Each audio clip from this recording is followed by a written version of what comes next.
Praise Lord.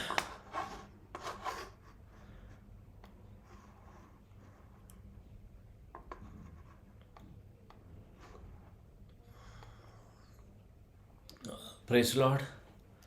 വീണ്ടും നമുക്ക് ഒരുമിച്ച് ദൈവത്തിൻ്റെ സന്നിധിയിൽ കൂടി വരുവാൻ ദൈവം നൽകിയ വലിയ കൃപയ്ക്കായി ദൈവത്തെ സ്തുതിക്കുന്നു.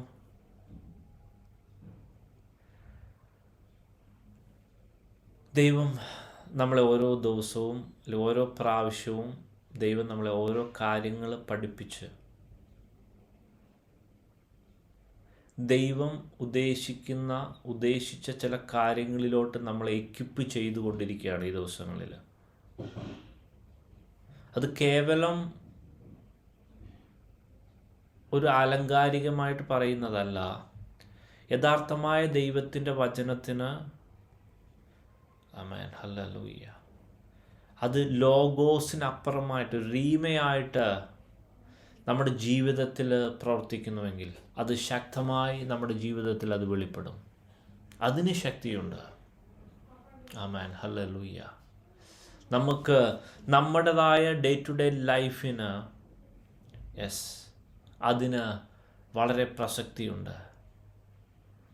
I can do all things through Christ who strengthens me. എന്നെ ശക്തനാക്കുന്നവൻ മുഖാന്തരം ഞാൻ സകലത്തിനും മതിയായവനാകുന്നു. ഹല്ലേലൂയ. ഇത് നമ്മുടെ ജീവിതത്തിലെ ഓരോ കാര്യത്തിനും ഈ ഒരു വാക്യം, ഈ ഒരു സത്യം നമ്മൾ അത് മനസ്സിലാക്കി നമ്മുടെ ജീവിതത്തിൽ ഓരോ കാര്യത്തിലും എന്നെ ശക്തനാക്കുന്നവൻ മുഖാന്തരം എന്നെ ഏൽപ്പിച്ച ഉത്തരവാദിത്തങ്ങൾ ഞാൻ ചെയ്തിരിക്കും.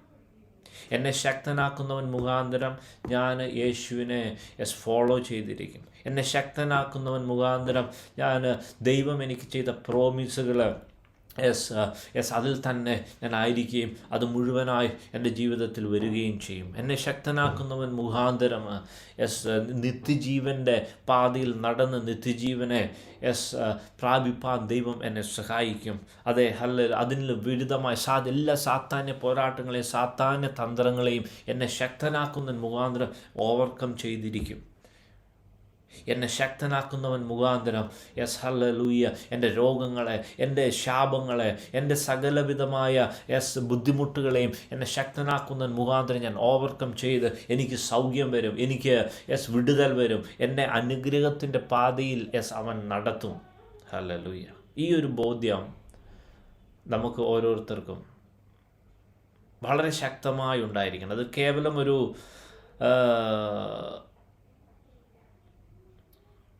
അതൊരു കേവലം ഒരു കഥയല്ല, നടക്കാത്ത കാര്യമല്ല. ഡേ ടു ഡേ ലൈഫിൽ നടക്കുന്ന കാര്യമായി തന്നെ അത് തീരും. ദൈവം ഇന്ന് നമ്മളെ ഏൽപ്പിച്ചിരിക്കുന്ന ചില വചന സത്യങ്ങൾ നമ്മൾ വ്യക്തമായി നമ്മൾ കേൾക്കേണ്ടത്, പഠിക്കേണ്ടതുണ്ട്. അതുകൊണ്ട് തന്നെ പ്രാർത്ഥനയോടുകൂടെ, ആവശ്യബോധത്തോടുകൂടെ നമ്മൾ ഇരിക്കുന്നുവെങ്കിൽ ദൈവം നമ്മളോട് സംസാരിക്കും.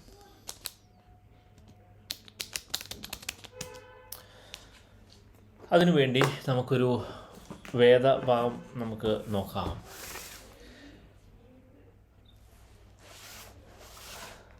സങ്കീർത്തനം 35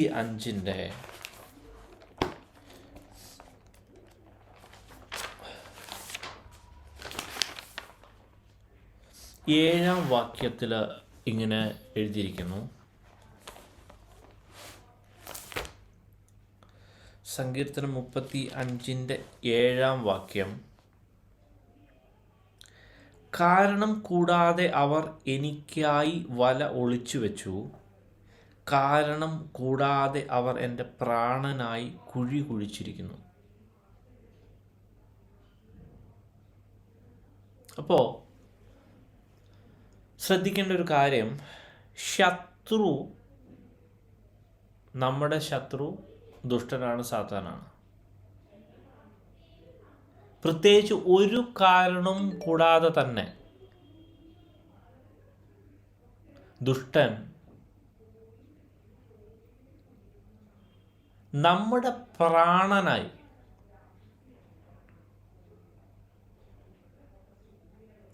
നമ്മുടെ സോൾ നശിക്കുവാൻ വേണ്ടി, വ്യക്തമായി പറഞ്ഞാൽ നമ്മളെ എല്ലാ തരത്തിലും നശിപ്പിക്കുവാൻ വേണ്ടി വല ഒളിച്ചു വെക്കുന്ന ഒരു ശത്രുവിനെയാണ് നമ്മൾ ഫേസ് ചെയ്യുന്നത്. കാരണം കൂടാതെ അവർ എനിക്കായി വല ഒളിച്ചു വെച്ചു, കാരണം കൂടാതെ അവർ എൻ്റെ പ്രാണനായി കുഴി കുഴിച്ചിരിക്കുന്നു. നമ്മൾ വളരെ ബോധം ഈ കാര്യത്തിൽ ഉള്ളവരായിരിക്കണം. ശത്രുവിൻ്റെ ടാർഗറ്റ് നമ്മുടെ സോളാണ്, നമ്മുടെ നിത്യനാശമാണ്. ആ നിത്യനാശം മുന്നേ കണ്ട് ശത്രു നമ്മളോട്, അല്ലെങ്കിൽ നമ്മളെ വീഴിക്കാൻ, നമ്മളെ തകർക്കാൻ എന്തൊക്കെ ചെയ്യാമോ അത് ഒക്കെ ചെയ്യും. അപ്പോൾ ഇവിടെ നമ്മൾ മനസ്സിലാക്കിയിരിക്കേണ്ട ഒരു ഏറ്റവും ഇമ്പോർട്ടൻ്റ് ആയിട്ടുള്ളൊരു കാര്യം, ഒരു വലയിൽ നമ്മൾ അകപ്പെടാതെ, ഈ ഒരു വലയിൽ നമ്മൾ പെട്ടുപോകാതെ, നമ്മൾ നമ്മുടെ പ്രാണൻ അല്ലെങ്കിൽ നമ്മുടെ സോൾ നഷ്ടപ്പെടാതെ നമ്മൾ വളരെ കെയർഫുള്ളായിട്ട് മുന്നോട്ട് പോകേണ്ട ആവശ്യമുണ്ട്. അപ്പോൾ ഈ ദുഷ്ടൻ്റെ ലക്ഷ്യം നമ്മുടെ എറ്റേണലായിട്ടുള്ള ഡിസ്ട്രക്ഷനാണ്. അപ്പോൾ ഈ ഒരു ഫാക്റ്റ് നമ്മൾ ഒരിക്കലും മറന്നു പോകരുത്. ഇനി ഇതിൻ്റെ പ്രാക്ടിക്കൽ തലത്തിലോട്ട് നമ്മൾ കൂടുതൽ അടുത്ത് ചിന്തിക്കുമ്പോൾ, സങ്കീർത്തനം 32:3 ഇങ്ങനെ എഴുതിയേക്കുന്നു: രാവും പകലും നിന്റെ കൈ എൻ്റെ മേൽ ഭാരമായിരുന്നു, എൻ്റെ മജ്ജ വേനൽക്കാലത്തിലെ ഉഷ്ണത്താൽ എന്ന പോലെ വറ്റിപ്പോയി. ഇവിടെ മാനസാന്തരത്തിൻ്റെ സങ്കീർത്തനം, നമ്മൾ എപ്പോഴും ധ്യാനിക്കുന്ന സങ്കീർത്തനം, ഇതിനകത്ത് 3-ാമത്തെ വാക്യത്തിൽ ഉള്ള അവസ്ഥ എന്ന് പറയുന്നതും നമ്മൾ കുറച്ച് മുമ്പേ വായിച്ച വലയിലകപ്പെട്ട അവസ്ഥയും സെയിമാണ്. ഇവിടെ ഓൾറെഡി പാപത്തിൻ്റെ അവസ്ഥയിൽ അല്ലെങ്കിൽ കുടുക്കിൽ ആകപ്പെട്ട അവസ്ഥയിൽ ഇരിക്കുന്നൊരു വ്യക്തി, ആ വ്യക്തിയുടെ സ്റ്റാറ്റസ് എന്താണ് എഴുതിയിരിക്കുന്നത്? രാവും പകലും നിന്റെ കൈ എൻ്റെ മേൽ ഭാരമായിരുന്നു, എൻ്റെ മജ്ജ വേനൽക്കാലത്തിലെ ഉഷ്ണത്താൽ എന്ന പോലെ വറ്റിപ്പോയി. അപ്പോൾ വലയിൽ അകപ്പെട്ടാൽ ഇതായിരിക്കും അവസ്ഥ.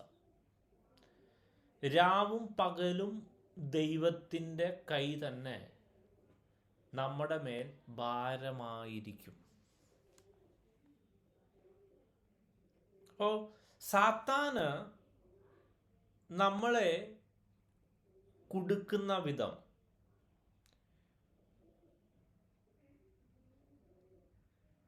ആ സാത്താന്റെ ട്രാപ്പിൽ അകപ്പെട്ടാൽ ഉള്ള പ്രശ്നമെന്ന് വെച്ചാൽ,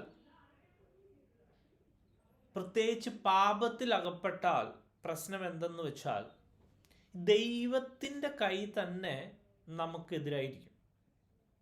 സാത്താൻ അവിടെയാണ് അത് വിജയിക്കുന്നത്. അതുകൊണ്ടാണ് നമ്മൾ കഴിഞ്ഞ ആഴ്ചയൊക്കെ നമ്മൾ ആ മാനസാന്തരത്തിൻ്റെ ആ പാറ്റേൺ, യഥാർത്ഥമായ മാനസാന്തരത്തിൻ്റെ ഒരു പ്രൊസീജിയർ 51-ാം സങ്കീർത്തനത്തിൽ കൂടെ നമ്മൾ ധ്യാനിപ്പാനും മനസ്സിലാക്കുവാനും ഇടവന്നത്. അതാണ് അതിൻ്റെ ഒരു സൊല്യൂഷൻ. യഥാർത്ഥമായി കഴുകൽ പ്രാപിക്കണമെന്നുള്ള താല്പര്യത്തോടെ, ആവശ്യബോധത്തോടെ ദൈവത്തിൻ്റെ സന്നിധിയിൽ വരികയും, ദൈവം നമ്മളെ യഥാർത്ഥമായി കഴുകുന്ന ഒരു അവസ്ഥയിൽ നമ്മൾ പരിപൂർണമായ ശുദ്ധിയുള്ളവരായിത്തീരും. ആ പരിപൂർണമായ ശുദ്ധിയുള്ള അവസ്ഥയിൽ നിന്ന് ഫർദർ ലെവലിലോട്ട് പിന്നെയും ഒരു തെറ്റിലോട്ട് ബുദ്ധിമുട്ടിലോട്ട് പോകാതിരിക്കാൻ വേണ്ടി ദാവീദ് അവിടെ ചില കാര്യങ്ങൾ വ്യക്തമായി പറയുന്നുണ്ട്.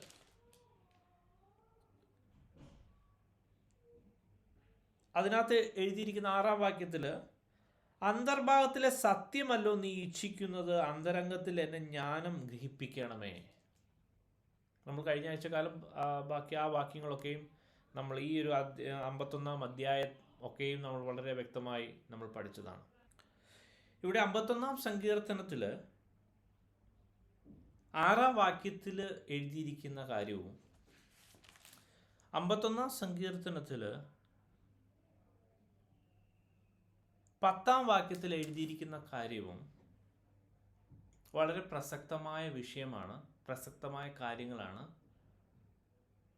ആരോഗ്യകരമായ ഒരു ആത്മീയ ജീവിതം നയിപ്പാൻ പാപം യഥാർത്ഥമായി നമ്മൾ ഏറ്റുപറഞ്ഞാൽ വീണ്ടും ദൈവത്തിൻ്റെ സന്നിധിയിൽ കഴുകൽ പ്രാപിക്കേണ്ടതിന് വേണ്ടി ചെന്നാൽ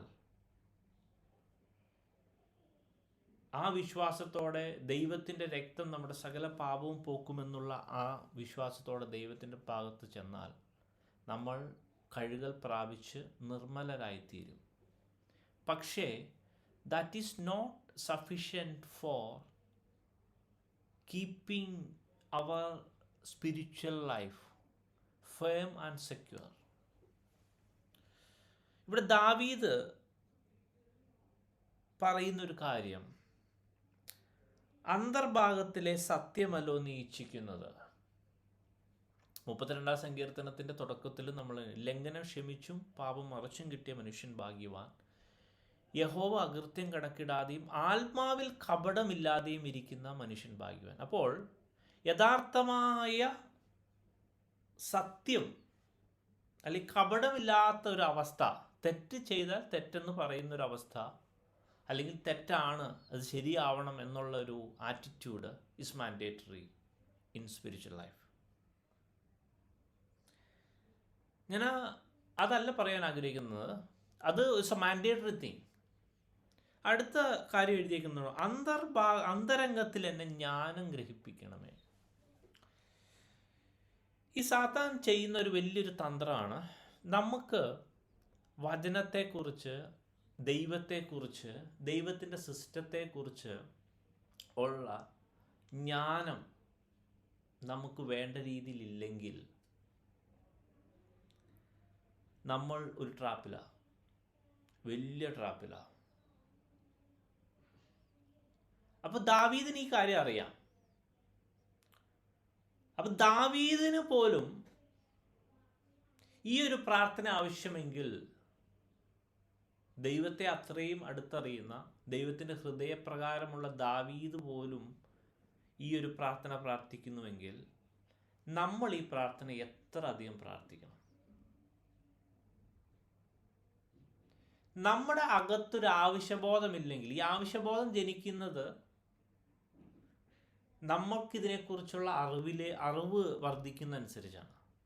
ദൈവത്തിൻ്റെ അടുത്ത് വചനത്തിലോട്ട് ആഴത്തിൽ ഇറങ്ങുമ്പോഴാണ് നമുക്ക് ഓരോ കാര്യം പ്രകാശനം ലഭിക്കുന്നത്. ആ പ്രകാശനം ലഭിച്ചില്ലെങ്കിൽ നമ്മൾ തകർന്നു പോവാൻ, നഷ്ടപ്പെടുവാൻ വളരെ ഈസിയാണ്. ദൈവത്തിൻ്റെ സിസ്റ്റത്തിന്, ദൈവത്തിൻ്റെ പ്ലാനുകൾക്ക്, അവൻ്റെ പ്രമാണങ്ങൾക്കൊന്നും ഒരു മാറ്റമില്ല. നമ്മളത് അറിഞ്ഞാലും അറിഞ്ഞില്ലെങ്കിലും പ്രമാണം തന്നെ രീതിയിൽ ഇരിക്കും. അല്ലെങ്കിൽ അത് അനുസരിച്ച് തന്നെയാണ് ദൈവം അത് നമ്മളോട് കണക്ക് ചോദിക്കുന്നത്. പ്രമാണം അറിയാത്തത് നമ്മുടെ പ്രശ്നമാണ്. കാരണം നമുക്ക് ദൈവം പ്രൊവിഷൻസ് തന്നിട്ടുണ്ട്. നമ്മളത് അറിയുവാൻ മെനക്കെടാതെ, മനസ്സിലാക്കുവാൻ മെനക്കെടാതെ പ്രാർത്ഥിക്കുവാൻ മെനക്കെടാതെ, വചനം ധ്യാനിപ്പാൻ മെനക്കെടാതെ, ആ ഒരു ആഗ്രഹം ഇങ്ങനൊരു കാര്യമുണ്ട് എന്ന് മനസ്സിലാക്കുവാൻ മെനക്കെടാതെ, നമ്മുടെ ഉള്ളിൽ പ്രകാശനം ലഭിച്ചില്ലെങ്കിലും നമ്മളെ ദൈവം കുറ്റം വിധിക്കുന്നത് ദൈവത്തിൻ്റെ സിസ്റ്റം അനുസരിച്ച് തന്നെയായിരിക്കും. അതിന് പറയാൻ കാരണം, പഴയ നിയമത്തിൽ ചില കാലഘട്ടത്തിലൊക്കെയും ദൈവത്തിൻ്റെ വചനം വളരെ ദുർലഭമായിരുന്നു. പഴയ നിയമ കാലഘട്ടത്തിൽ ഇസ്രായേൽ മക്കളൊക്കെ പ്രവാസത്തിലൊക്കെ പോയി വേറൊരു കൾച്ചറുമായിട്ടൊക്കെ മിങ്കിളി ചെയ്ത അവസ്ഥയിലും ദൈവത്തിൻ്റെ വചനത്തിനൊരു മാറ്റമില്ല. ദൈവം എന്തുദ്ദേശിച്ചുവോ, ദൈവത്തിൻ്റെ വചനം എങ്ങനെ കാണുന്നുവോ അതനുസരിച്ച് തന്നെ ഇസ്രായേൽ മക്കൾ മടങ്ങി വന്നേ പറ്റൂ, വന്നിട്ടുണ്ട്. അല്ലാതെ അവരുടെ അവസ്ഥ ഇങ്ങനെയാണല്ലോ, അതനുസരിച്ച് എൻ്റെ പ്രമാണം മാറ്റാമെന്നൊന്നും ദൈവം വിചാരിച്ചിട്ടില്ല, ദൈവം വിചാരിക്കത്തുമില്ല. പുതിയ നിയമ ഇസ്രായേലായ നമുക്കും ഇത് തന്നെ ബാധകം. നമ്മുടെ അവസ്ഥ ഇങ്ങനെയാണ്, നമ്മുടെ സിറ്റുവേഷൻ ഇങ്ങനെയാണെന്ന് ഓർത്ത് ദൈവം ഇതിനൊന്നും ഒരു ശകലം പോലും മാറ്റം വരുത്താൻ ദൈവം ഉദ്ദേശിച്ചിട്ടില്ല, ഉദ്ദേശിക്കത്തുമില്ല, നടക്കത്തുമില്ല. അപ്പോൾ നമ്മുടെ ഒറ്റ ഓപ്ഷൻ എന്ന് വെച്ചാൽ ദൈവത്തിൻ്റെ സിസ്റ്റം അനുസരിച്ച് നമ്മളെ പ്രാപ്തരാക്കുവാൻ ഉള്ള കാര്യത്തിലാണ് നാം ശ്രദ്ധിക്കേണ്ടത്. അത് പറ്റും. ചിലർ ഓർത്തിരിക്കുന്നത് പറ്റില്ല എന്നുള്ള ഓർത്തിരിക്കുന്നത്. അതിനുള്ള ഒത്തിരി ന്യായീകരണങ്ങൾ നമ്മൾ ഒത്തിരി കണ്ടമാനം കേട്ടിട്ടുണ്ട്. പക്ഷെ എനിക്കെന്തോ അത് ചെറുപ്പം മുതൽ എനിക്കത് ശരിയായിട്ട് തോന്നിയിട്ടില്ല. അപ്പോൾ അതായത് നമ്മുടെ വീക്ക്നെസ്, ദൈവത്തിൻ്റെ വചനം അറിയാത്തത് കൊണ്ടും നമ്മുടെ മാനുഷികമായ വീക്ക്നെസ് പ്രിവെയിലായിട്ട് നിൽക്കുന്നത് കൊണ്ടും ചില കാര്യങ്ങളൊന്നും സംഭവിക്കത്തില്ല. പാപം ഇല്ലാതൊന്നും ഒരു മനുഷ്യൻ ജീവിക്കാൻ പറ്റത്തില്ല. അല്ലെങ്കിൽ ഒരു മനുഷ്യൻ നീതിമാൻ ആരുമില്ല, ഒരുത്തൻ പോലും ഇല്ല എന്ന് വചനത്തിൽ എഴുതിയിരിക്കുന്നു. നിങ്ങളിൽ ആരെയും പാപമില്ലാത്തവെന്ന് പറയുന്നുവെങ്കിൽ ആ 1 യോഹന്നാനിൽ എഴുതിയിരിക്കുന്ന ആ വചനങ്ങൾ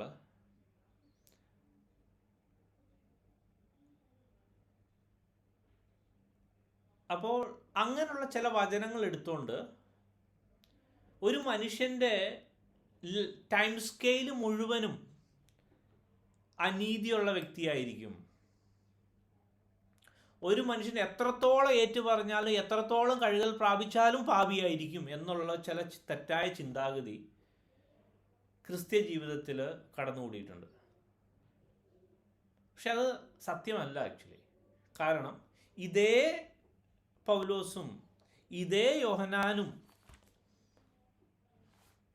ഒരു അബ്സല്യൂട്ട് ക്ലെൻസ്ഡായ ഒരു അവസ്ഥയെക്കുറിച്ച് ഇതേ വ്യക്തികൾ എഴുതിയിട്ടുണ്ട്.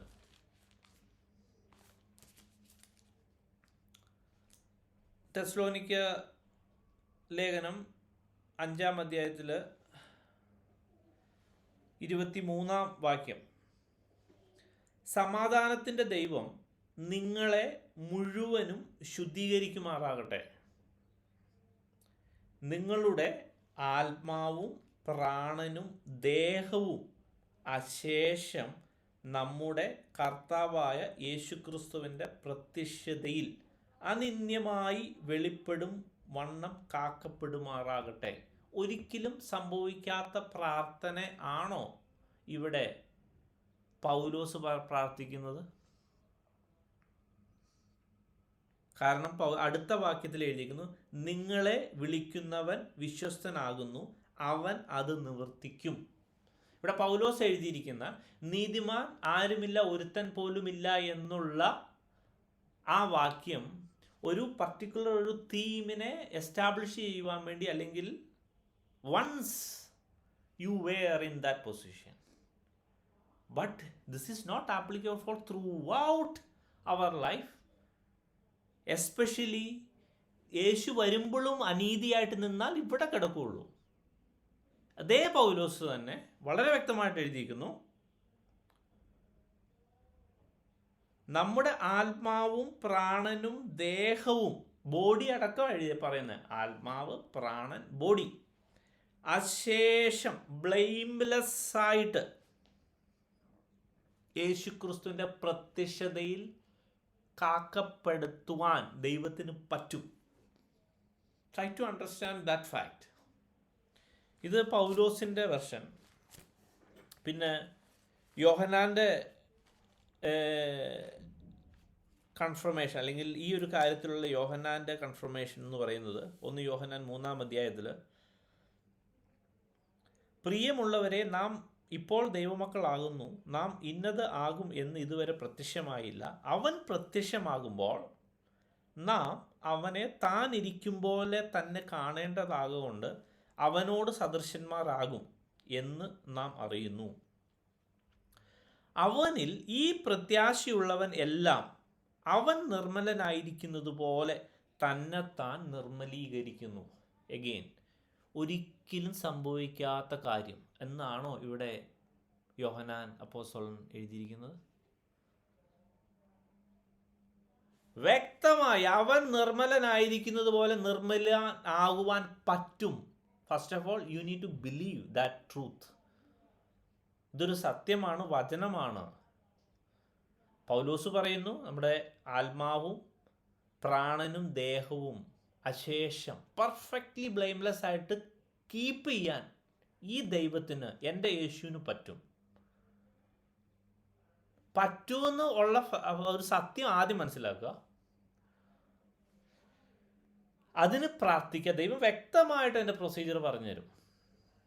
If you want. ഇനി സപ്പോസ് ആരെങ്കിലും ഇതൊരിക്കലും നടക്കില്ലാത്ത കാര്യം എന്ന് വിശ്വസിച്ചാൽ അവൻ്റെ ജീവിതത്തിൽ അത് നടക്കാനും പോവില്ല, ഉറപ്പായിട്ടും നരകത്തിൽ ചെന്ന് അവസാനിക്കുകയുള്ളൂ. എത്ര വലിയ പാസ്റ്ററാണെങ്കിലും, എത്ര വലിയ ശുശ്രൂഷകനാണെങ്കിലും, ദൈവത്തിന് വേണ്ടി എത്ര കത്തുന്ന വ്യക്തിയാണ്, ഫ്രൂട്ട് ഓഫ് സ്പിരിറ്റോ അല്ലെങ്കിൽ എസ്പെഷ്യലി ഗിഫ്റ്റ് ഓഫ് സ്പിരിറ്റിലൊക്കെ എടുത്തിട്ട് ഭയങ്കരമായിട്ട്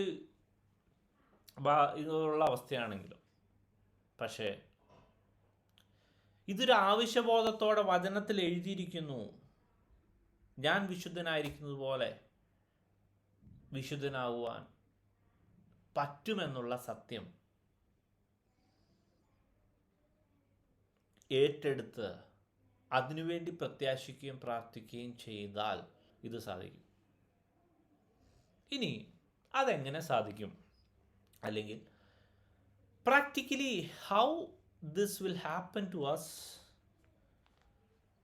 and എങ്ങനെ ഈ യഥാർത്ഥമായ വിശ്വാസം നമ്മുടെ ജീവിതത്തിൽ വെളിപ്പെടേണ്ടത് എന്നുള്ള പ്രാക്ടിക്കലായിട്ടുള്ള കാര്യങ്ങളാണ് ഇന്ന് നമ്മൾ ചിന്തിക്കുവാൻ ആഗ്രഹിക്കുന്നത്. അപ്പോൾ നമ്മൾ കേട്ടു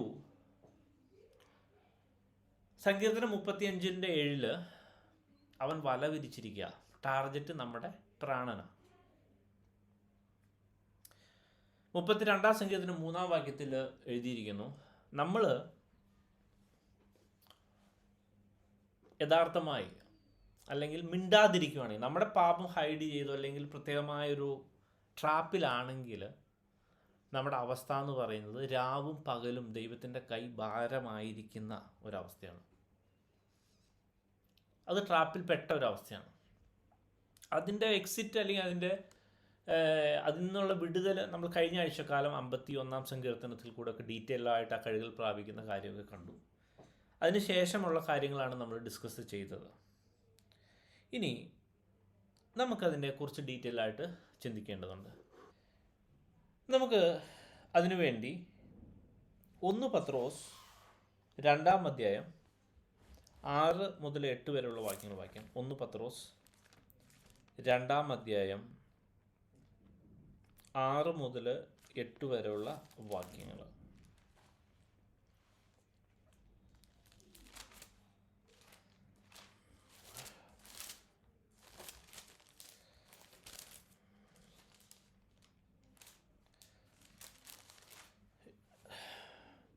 ഞാൻ ശ്രേഷ്ഠവും മാന്യവുമായ മൂലക്കല്ല് സിയോനിലിടുന്നു, അവനിൽ വിശ്വസിക്കുന്നവൻ ലജ്ജിച്ചു പോകുകയില്ല എന്ന് തിരുവെഴുത്തിൽ കാണുന്നുവല്ലോ.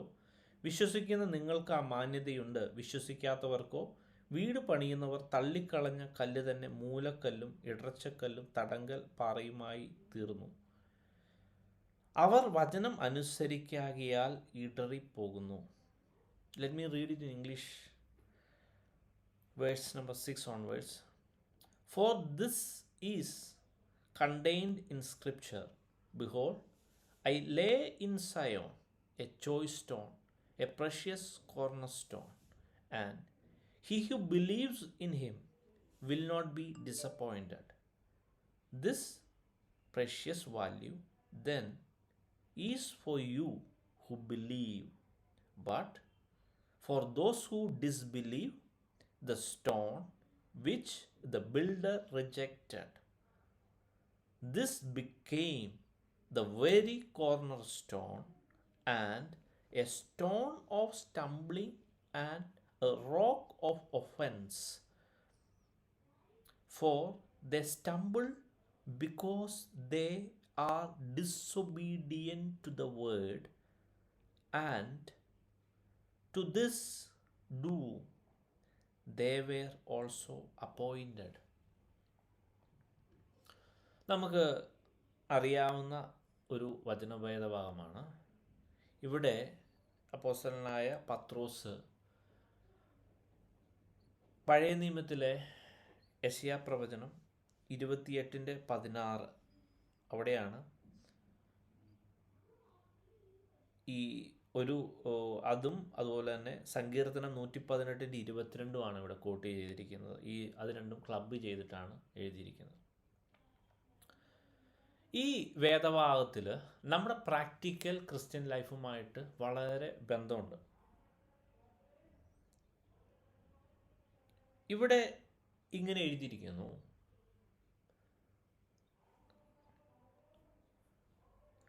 Behold, I lay Zion a choice stone, a precious cornerstone, and he who believes in him will not be disappointed എന്നാണ് എൻ്റെ വെർഷനിൽ എഴുതിയിരിക്കുന്നത്. അപ്പോൾ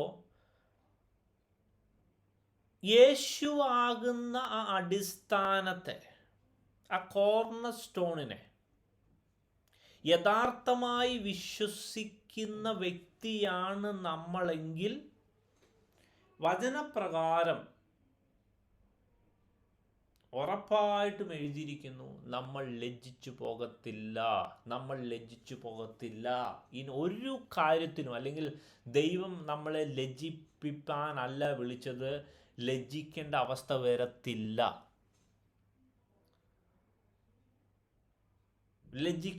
വരത്തില്ല. ഇനി നമ്മൾ വിശ്വസിച്ചില്ലെങ്കിൽ ഇതേ സ്റ്റോൺ, ഇതേ ദൈവം തന്നെ നമ്മൾക്കൊരു കെണിയായിത്തീരും. അതാണ് അടുത്ത വാക്യത്തിൽ എഴുതിയേക്കുന്നത്. But for those who disbelieve, the stone which the builder rejected, this became the very cornerstone and a stone of stumbling and a rock of offense. ഈ റോക്ക് ഓഫ് ഒഫൻസ് എന്നുള്ള വാക്യം യഥാർത്ഥമായി ഗ്രീക്കിൽ പോയി നോക്കുമ്പോൾ അവിടെ അത് കെണി, അല്ലെങ്കിൽ ആ ഒരു ട്രാപ്പ് എന്നുള്ളൊരു മീനിങ് ഉള്ള വാക്ക് അവിടെ എഴുതിയേക്കുന്നത്.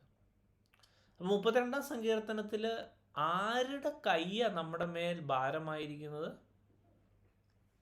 രാവും പകലും വേറെ ആരുടെയല്ല, ദൈവത്തിൻ്റെ കൈ തന്നെയാണ് നമ്മുടെ മേൽ ഭാരമായിരിക്കുന്നത്. അപ്പോൾ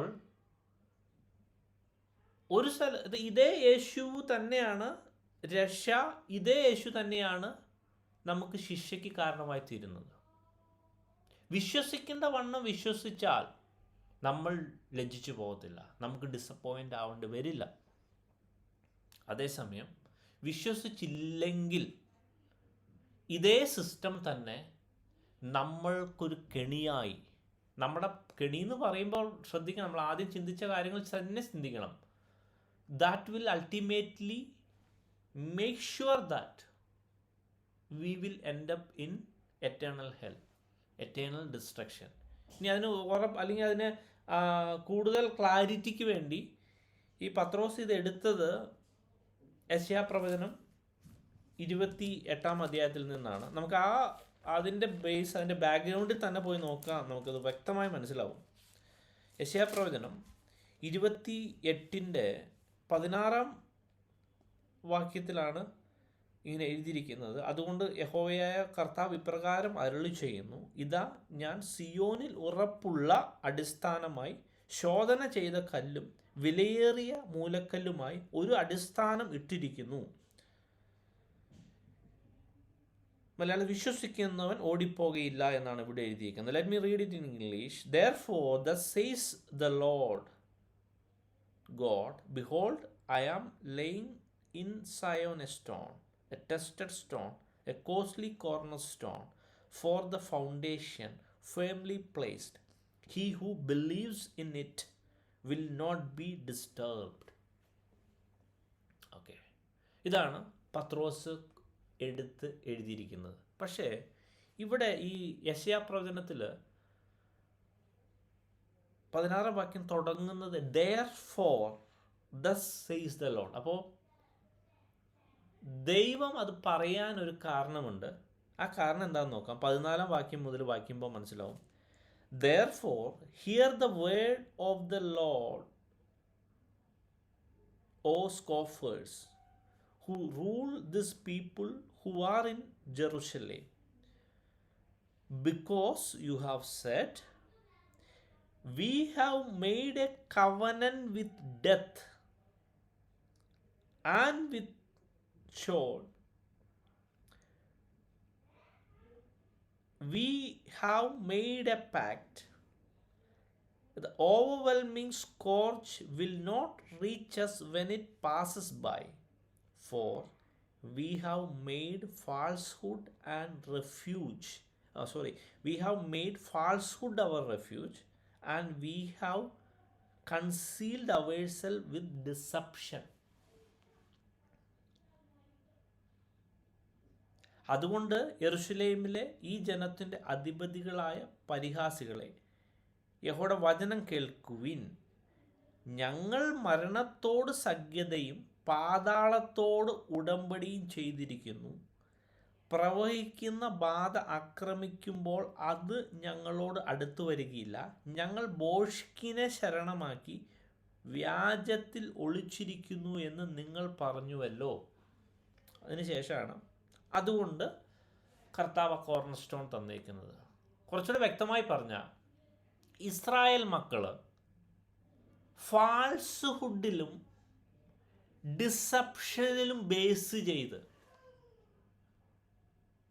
കുറച്ചുകൂടെ പറഞ്ഞാൽ ശരിയായ പാതയ്ക്ക് പകരം തെറ്റായ പാത തിരഞ്ഞെടുത്ത് തെറ്റായ കാര്യത്തിനെ ഡിപ്പെൻഡ് ചെയ്ത് അതിൻ്റെ എൻഡ് റിസൾട്ടായ മരണത്തോട് കവനൻ്റ് ചെയ്ത് ഉറപ്പായിട്ടും മരിക്കും എന്നുള്ള അവസ്ഥയിൽ ദൈവത്തെയോ അവൻ്റെ പ്രമാണത്തെയോ ന്യായപ്രമാണത്തെയോ ഒരു തരുമ്പും വില കൽപ്പിക്കാതെ നാശത്തിലോട്ട് പോകാൻ വേണ്ടി വ്യാജ കാര്യങ്ങളെയും തെറ്റായ കാര്യങ്ങളെയും അഡോപ്റ്റ് ചെയ്ത് നശിക്കുന്ന അവസ്ഥയിൽ മുന്നോട്ട് പോകുന്ന ജനങ്ങളോട് പറയുന്ന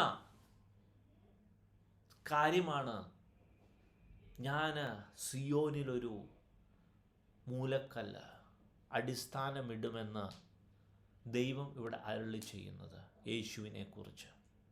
so by default those people are proceeding to the death or eternal destruction. അതിപ്പോഴും അങ്ങനെ തന്നെയാണ്. നാശത്തിലോട്ട് മുന്നോട്ട് പോകുന്ന ജനങ്ങൾക്ക് രക്ഷയായിട്ട് കാണിച്ചു തരുന്ന ഒരൊറ്റ മാർഗമുണ്ടെങ്കിൽ അത് യേശുവാണ്.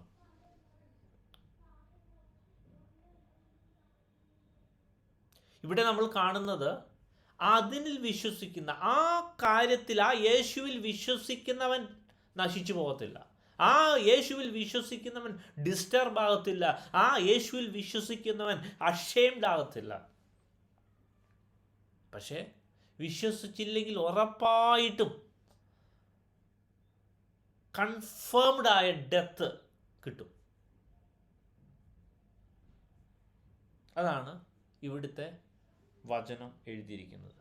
അപ്പോൾ വിശ്വസിക്കേണ്ടത് പോലെ വിശ്വസിച്ചാൽ നമുക്ക് രക്ഷ കിട്ടും.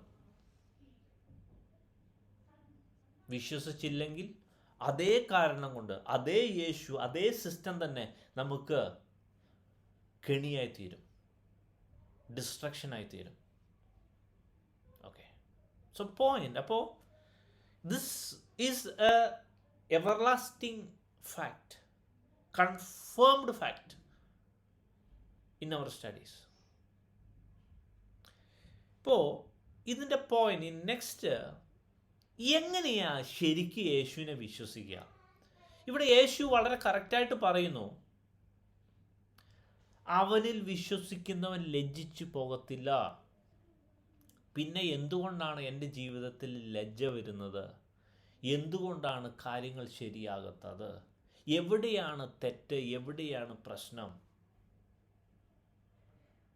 ഈ കാര്യം നമുക്കറിയണമല്ലോ. അതായത് ഇവിടെ എഴുതിയിരിക്കുന്ന രണ്ട് ദിസ് ഈസ് ദ ഫാക്ട്. അല്ലെങ്കിൽ ഒന്ന് വിശ്വസിക്കേണ്ട പോലെ വിശ്വസിച്ചാൽ, അല്ലെങ്കിൽ ദൈവം ഇവിടെ വചനത്തിൽ എഴുതിയേക്കുന്ന വിശ്വാസം എന്താണോ അത് കറക്റ്റായിട്ട് നടന്നാൽ ഒരു കാരണവശാലും നമ്മൾ നശിച്ചു പോകത്തില്ല, നമ്മൾ ലജ്ജിക്കപ്പെടത്തില്ല, നമ്മൾ ഡിസ്റ്റർബ് ആവത്തില്ല, നമ്മൾ അല്ലെങ്കിൽ നമുക്ക് കുഴപ്പം വരത്തില്ല. അതേസമയം അത് നടന്നില്ലെങ്കിൽ കുഴപ്പം വരുമെന്നുള്ള കാര്യം, രണ്ട് ഓപ്ഷൻ മാത്രമേ ഉള്ളൂ. അത് നമുക്ക് ഉറപ്പായി. അപ്പോൾ നമ്മൾ പഠിക്കേണ്ട, നമ്മുടെ ശ്രദ്ധ മൊത്തം തിരിക്കേണ്ടത് എങ്ങനെയാണ് ഈ യേശുവിനെ വിശ്വസിക്കേണ്ട പോലെ വിശ്വസിക്കുക. എങ്ങനെയാ യേശുവിനെ വിശ്വസിക്കേണ്ടത് പോലെ വിശ്വസിക്കുക? നമുക്കറിയാം ദൈവമുണ്ട് എന്നും അവനിൽ വിശ്വസിക്കുന്നവർ പ്രതിഫലമുണ്ട് എന്നും, അല്ലെങ്കിൽ അവനെ വിശ്വസിക്കേണ്ടതാകുന്നു. ഇനി സാത്താനും ദൈവത്തെ വിശ്വസിക്കുന്ന ആളാണ്. അതായത് സാത്താനെ വിശ്വസിക്കുകയും അത് വ്യക്തമായി മനസ്സിലാക്കുകയും ചെയ്യുന്ന ഒരു സിസ്റ്റം സാത്താനുമുണ്ട്. അപ്പോൾ ഇവിടെ എഴുതി ഈ വചനം ശരിക്കും സീരിയസ് ആയിട്ട് എടുക്കണമേ. നമ്മൾ പഠിച്ചുകൊണ്ട് വന്ന കാര്യം, അത് ആശയം വളരെ കറക്റ്റായിട്ട് മനസ്സിലാക്കുക. ഇവിടെ ദൈവം വ്യക്തമായി പറയുന്നു, യേശുവിനെ വിശ്വസിക്കേണ്ടതുപോലെ വിശ്വസിച്ചാൽ നമുക്ക് നിത്യ ജീവൻ ഉണ്ട്, അല്ലെങ്കിൽ നമ്മൾ ലജ്ജിച്ചു പോകത്തില്ല. അപ്പോൾ നമ്മൾ പഠിച്ചുകൊണ്ട് വരുന്നത്, അല്ലെങ്കിൽ നമ്മൾ ചിന്തിക്കുന്ന ആശയം, എങ്ങനെ യേശുവിനെ വിശ്വസിക്കുക? എന്താണ് ഈ വിശ്വാസം എന്ന് പറയുന്നത്?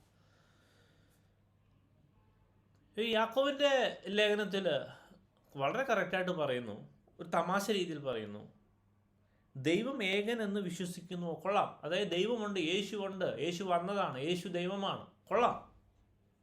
അപ്പം ലേഖനത്തിൽ പറയുക, സാത്താനും അതിനെ അറിയാം, സാത്താനും വിശ്വസിക്കുന്നുണ്ട്, വിറയ്ക്കുകയും ചെയ്യുന്നു. നമ്മളെക്കാളും സാത്താൻ ആ കാര്യത്തിൽ പേടിയുണ്ട്. അപ്പോൾ യേശു ദൈവമാണെന്നുള്ളൊരു വിശ്വാസം is not sufficient for that real belief. ഞാൻ ആ പ്രാക്ടിക്കൽ പോയിന്റിലോട്ടാണ് വരണേ. ഇത് സാത്താൻ വിശ്വസിക്കുന്ന, സാത്താൻ വിശ്വസിക്കുന്ന പോലത്തെ ഒരു വിശ്വാസം ഈസ് നോട്ട് സഫിഷ്യൻറ്റ്.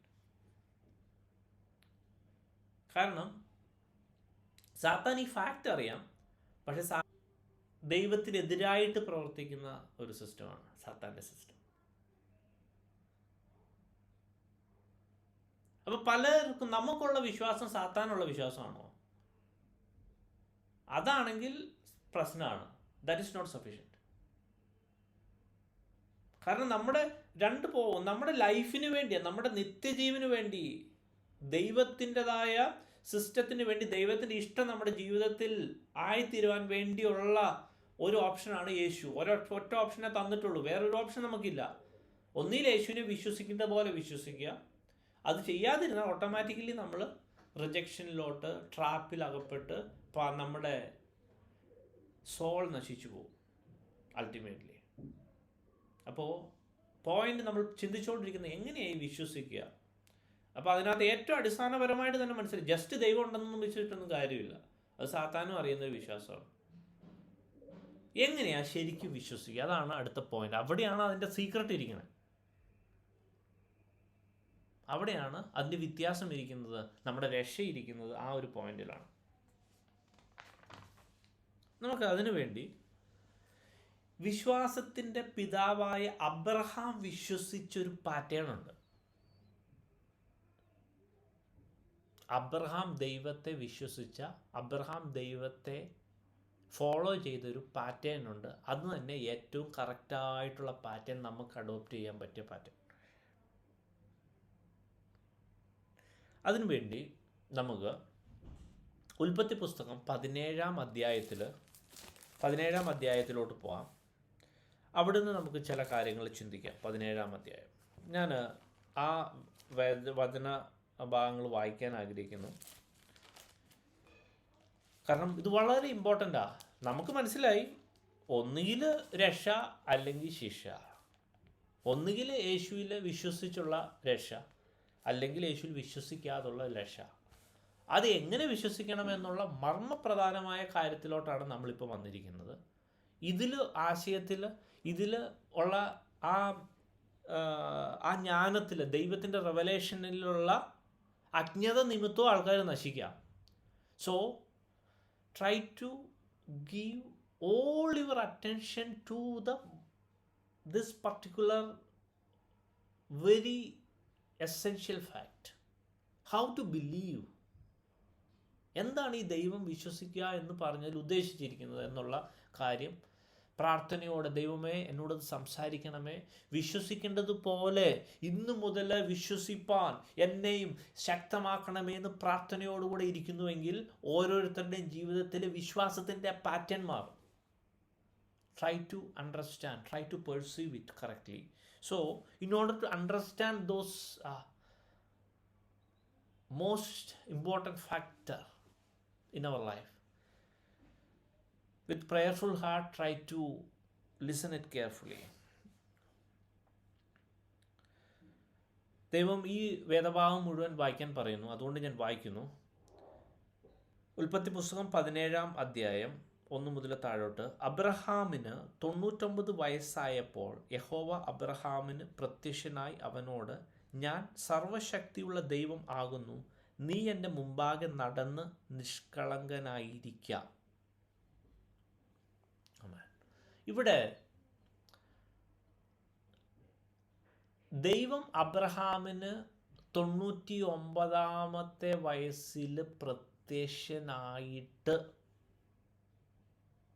അരുളി ചെയ്യുന്ന കാര്യമാണ് എഴുതിയിരിക്കുന്നത്.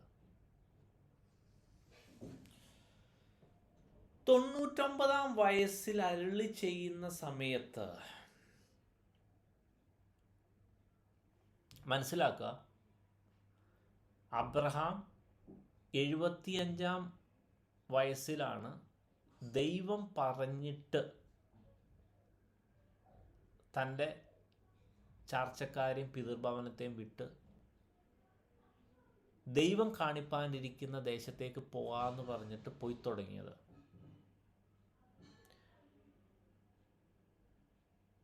കഴിഞ്ഞ 24 വർഷമായിട്ടും ദൈവം പറഞ്ഞതായിട്ട് ഇരിക്കല്ലാതെ, എസ്പെഷ്യലി അബ്രഹാമിൻ്റെ കാര്യത്തിൽ ഞാൻ മനസ്സിലാക്കിയിരിക്കുന്നത്, സാമ്പത്തിക വിഷയം അബ്രഹാമിനൊരു മാറ്റർ അല്ലായിരുന്നു. അബ്രഹാമിൻ്റെ മാറ്റർ ഒരു സന്തതിയായിരുന്നു.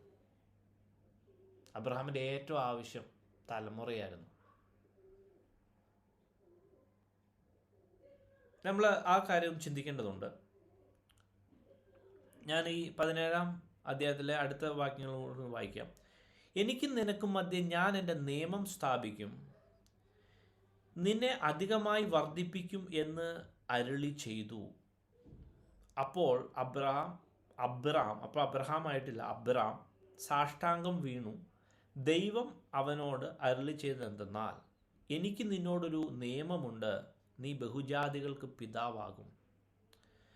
ഇനി നിന്നെ അബ്രാം എന്നല്ല വിളിക്കേണ്ടത്, ഞാൻ നിന്നെ ബഹുജാതികൾക്ക് പിതാവാക്കിയിരിക്കയാൽ നിന്റെ പേര് അബ്രഹാം എന്നായിരിക്കണം. ഞാൻ നിന്നെ അധികമായി വർദ്ധിപ്പിച്ച് അനേക ജാതികളാക്കും, നിന്നിൽ നിന്ന് രാജാക്കന്മാരും ഉത്ഭവിക്കും. ഞാൻ നിനക്കും നിന്റെ ശേഷം നിന്റെ സന്തതിക്കും ദൈവമായിരിക്കേണ്ടതിന് ഞാൻ എനിക്കും നിനക്കും നിന്റെ ശേഷം തലമുറ തലമുറയായി നിന്റെ സന്തതിക്കും മധ്യേ എൻ്റെ നിയമത്തെ നിത്യനിയമമായി സ്ഥാപിക്കും. ഞാൻ നിനക്കും നിന്റെ ശേഷം നിന്റെ സന്തതിക്കും പ്രവാസം ചെയ്യുന്ന ദേശമായ കനാൻ ദേശമൊക്കെയും ശാശ്വത അവകാശമായി തരും. ഞാൻ അവർക്ക് ദൈവവും ആയിരിക്കും.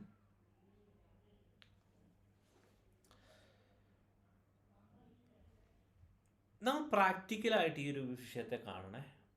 നമ്മൾ പഠിച്ചുകൊണ്ട് വരുന്നത് എങ്ങനെയാണ് ദൈവത്തെ യഥാർത്ഥമായി വിശ്വസിക്കേണ്ടത് എന്നുള്ള ഒരു അടിസ്ഥാനപരമായ കാര്യമാണ് നമ്മൾ ചിന്തിച്ചുകൊണ്ടിരിക്കുന്നത്. ഈ ദൈവം അബ്രഹാമിന് പ്രത്യക്ഷമായിട്ട് ഈ കാര്യങ്ങളൊക്കെ പറയുക. Wait a minute. കഴിഞ്ഞ 24 വർഷമായിട്ട് ഒന്നും അബ്രഹാമിൻ്റെ ജീവിതത്തിൽ സംഭവിച്ചിട്ടില്ല. വെറുതെ തെക്ക് വടക്ക് നടക്കുക. ദൈവം അങ്ങനെ പറഞ്ഞു, പോകാൻ പറഞ്ഞു. ഈ അബ്രഹാമിനോട് ദൈവം 12-ാം അധ്യായത്തിൽ നോക്കുമ്പോൾ യഹോവ അബ്രഹാമിനോട് അരുളി ചെയ്തത് എന്തെന്നാൽ എന്ന് പറഞ്ഞപ്പോൾ കഴിഞ്ഞ 24 വർഷമായിട്ട് ഒന്നും സംഭവിച്ചിട്ടില്ല. 75-ാമത്തെ വയസ്സിൽ അബ്രഹാമിന് കൺവിൻസ്. അതിന് മുമ്പത്തെ സാധനം റെക്കോർഡല്ല. അബ്രഹാമും ദൈവവുമായിട്ട് അല്ലെങ്കിൽ അങ്ങനെ ഇറങ്ങി പുറപ്പെടുവാൻ പാകത്തിന് അബ്രഹാമിനെ എക്യുപ്പ് ചെയ്ത അവസ്ഥ എനിക്കറിയത്തില്ല. ഒരു സന്ദർഭത്തിൽ ഇങ്ങനെ പറഞ്ഞു എന്ന് പറഞ്ഞ് അബ്രഹാം ചാടി പുറപ്പെടുമെന്ന് എനിക്ക് മാനുഷികമായ ലെവലിൽ തോന്നുന്നുമില്ല. കാരണം അതിനു മുമ്പേ കഴിഞ്ഞ 75 വർഷത്തിനുള്ളിൽ അബ്രഹാം ഈ ജീവിക്കുന്നൊരു ദൈവമുണ്ട് എന്ന് അബ്രഹാമിന് എങ്ങനെയോ കൺവിൻസ് ആയിട്ടുണ്ട്.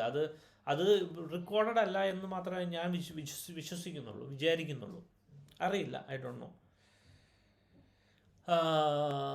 അതോ വേറെ എന്തെങ്കിലും പ്രത്യേകമായ സിസ്റ്റമാണോ ദൈവം ഉപയോഗിച്ചത് എന്നറിയത്തില്ല. അപ്പം ഫോർ എക്സാമ്പിൾ ശിഷ്യന്മാരെ യേശു വിളിച്ചത് ഒറ്റ വിളിയാണ്, അവർ വന്നു എന്നാണ് ബൈബിളിൽ റെക്കോർഡ് ചെയ്തേക്കുന്നത്. അപ്പോൾ അതിന് പ്രത്യേകമായ കാരണമുണ്ട്. എന്തുകൊണ്ട് അവർ അതിന് യേശുവിനെ ഫോളോ ചെയ്ത് വരാൻ തയ്യാറായി എന്നുള്ള കാര്യം നമുക്കറിയത്തില്ല.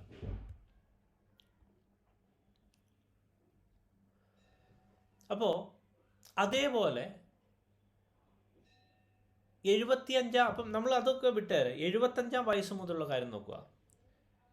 ഇവിടെ 12-ാം അധ്യായത്തിൽ ദൈവം അബ്രഹാമിനോട് പറയുന്നു, പുറപ്പെടാൻ പറയുന്നു. അബ്രഹാം പുറപ്പെട്ടു. അതിനുശേഷം 13-ാം അധ്യായത്തിൽ ലോത്ത് പിരിഞ്ഞതിന് ശേഷം ദൈവം പിന്നെയും അബ്രഹാമിനോട് പറയുന്നു. 14-ാം വാക്യം 13-14 ഉൽപ്പത്തി പുസ്തകം. യഹോവ അബ്രഹാമിനോട് അരുളി ചെയ്തത്, തലപൊക്കി നീ ഇരിക്കുന്ന സ്ഥലത്ത് നിന്ന് വടക്കോട്ടും തെക്കോട്ടും കിഴക്കോട്ടും പടിഞ്ഞാറോട്ടും നോക്കുക. നീ കാണുന്ന ഭൂമിയൊക്കെയും ഞാൻ നിനക്കും നിന്റെ സന്തതിക്കും ശാശ്വതമായി തരും.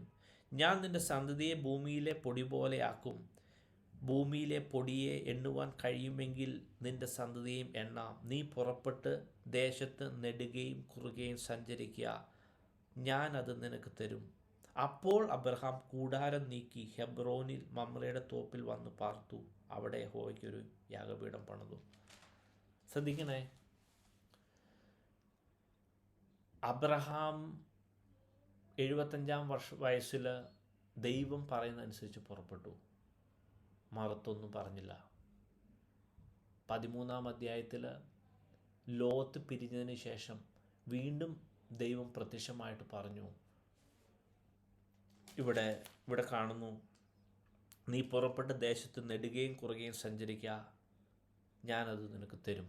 അപ്പം അത് കേട്ടോണ്ട് അബ്രഹാം പിന്നെയും പുറപ്പെട്ടു. ശ്രദ്ധിക്കണേ, അബ്രഹാമിൻ്റെ മോസ്റ്റ് എസെൻഷ്യൽ തിങ് എന്താ? ഒരു സന്തതി. ദൈവം ഇവിടെ പറയുന്നത് എന്താ? വലിയ വലിയ കാര്യങ്ങൾ. നമ്മൾ 17-ാം അധ്യായത്തിൽ വായിച്ചപ്പോൾ പോലും, ഇതിപ്പോൾ നമ്മൾ വായിക്കുന്നത് 13-ാം അധ്യായത്തിലാണ്. 17-ാം അധ്യായത്തിൽ 99 വയസ്സുള്ളപ്പോൾ പോലും ഈ വലിയ വലിയ കാര്യങ്ങൾ കേൾക്കുന്നല്ലാതെ ഒന്നും അബ്രഹാമിൻ്റെ ലൈഫിൽ കാണുന്നില്ല. Try to understand. പക്ഷേ this is what I want to tell you. എന്തൊക്കെ ദൈവം പറഞ്ഞിട്ടുണ്ടോ അബ്രഹാം അത് അനുസരിച്ചു. പലപ്പോഴും നമ്മൾ റിബല്യസ് ആയിട്ട് വിശ്വാസ ജീവിതത്തിൽ ദൈവത്തെ വിശ്വസിക്കുക എന്ന് പറയുമ്പോൾ ദൈവം പറയുന്ന കൊച്ചു കൊച്ചു കാര്യങ്ങൾ വിശ്വസിക്കുന്നതിലും ഇംപ്ലിമെൻ്റ് ചെയ്യുന്നതിലുമാ വലിയ വലിയ കാര്യങ്ങളിലോട്ട് പോകുന്നതും രക്ഷയിലോട്ട് പോകുന്നതും. If you are skipping and ignoring small thing that God is asking you to do today, you must repent and you must change. Otherwise you are not believing in God, and ultimately that will result into eternal destruction. അപ്പോൾ Abraham ദൈവം ദേശത്തിൽ നിന്ന് അല്ലെങ്കിൽ ഓരോ സ്ഥലങ്ങളിലോട്ട് move ചെയ്യാൻ പറഞ്ഞപ്പോൾ Abraham ഒരു മറുതലിപ്പും കൂടാതെ അത് ഒബേ ചെയ്തു. ഇനി 15-ാം അധ്യായത്തിൽ നമ്മൾ നോക്കുമ്പോൾ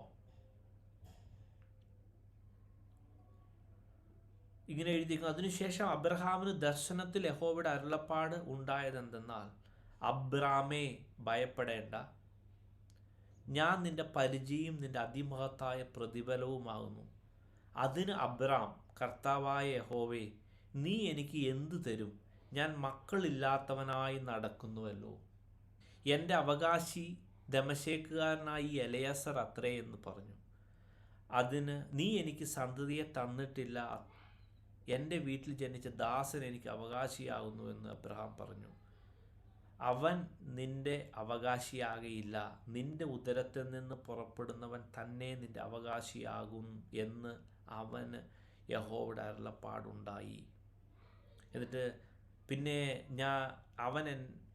അവൻ അവനെ പുറത്തു കൊണ്ടു ചെന്നു, നീ ആകാശത്തേക്ക് നോക്കുക, നക്ഷത്രങ്ങളെ എണ്ണാൻ കഴിയുമെങ്കിൽ എണ്ണുക എന്ന് കൽപ്പിച്ചു. ആമേൻ. ആ കാര്യങ്ങളൊക്കെ നമുക്കറിയാം. 15-ാം അധ്യായത്തിലും ദൈവം പ്രത്യക്ഷമായപ്പോൾ അബ്രഹാം ആദ്യമായിട്ടോ അല്ലെങ്കിൽ അബ്രഹാമിൻ്റെ സങ്കടം ആദ്യമായിട്ടൊന്നും എനിക്ക് തോന്നുന്നില്ല, ആ സങ്കടം ദൈവത്തോട് തന്നെ പറയുക. പിന്നെ ദൈവം വലിയ വലിയ കാര്യങ്ങൾ പറഞ്ഞപ്പോൾ അബ്രഹാം മോസ്റ്റ് എസെൻഷ്യൽ ആയിട്ടുള്ള പ്രാക്ടിക്കൽ തിങ്കിലോട്ട് ഇറങ്ങി വന്ന് പറയുക, എനിക്ക് കുഞ്ഞുങ്ങളില്ല ദൈവമേ, നീ എന്തായി പറയണേ? I didn't see the result yet. എൻ്റെ ഈ ദാസൻ എൻ്റെ അവകാശിയാകാൻ പോവുക. അപ്പോഴാ ദൈവം വ്യക്തമായി പറയുന്നത്, അല്ല, ദാസൻ അവകാശിയാകത്തില്ല, നിന്നിൽ നിന്ന് പുറപ്പെടുന്നവൻ തന്നെ ഹല്ലേലൂയ അവകാശിയാകും. യെസ്, നിന്റെ സന്തതി എന്ന് പറയുന്നുണ്ടല്ലോ, ആകാശത്തിലെ നക്ഷത്രങ്ങൾ പോലെ, കടൽക്കടലിലെ മണൽ പോലെയാകും. 15-ാം അധ്യായത്തിൽ പറയാം. But the most important thing, that is what I want to tell you. അബ്രഹാമിന് റിയലൈസ്, ഇതൊക്കെ ദൈവത്തിൽ നിന്ന് കേൾക്കുന്ന വചനമാ. യെസ്, ഞാനും ഇഷ്ടം പോലെ വചനം, യെസ്, ദൈവത്തിൽ നിന്ന് നമ്മൾ ഓരോരുത്തരും ദൈവത്തിന് ഒത്തിരി പ്രോമിസ് കേട്ടിട്ടുണ്ട്. പക്ഷെ വിഷമിക്കണ്ട. Try to understand this pattern. One day at the right time God will give us the result. ശ്രദ്ധിക്കണേ. വീണ്ടും 15-ാം അധ്യായത്തിൽ ദൈവം ഇങ്ങനെ പറഞ്ഞു. അതിനുശേഷമാണ് ഇവിടെ ഒരു കാര്യം പറയുന്നത്.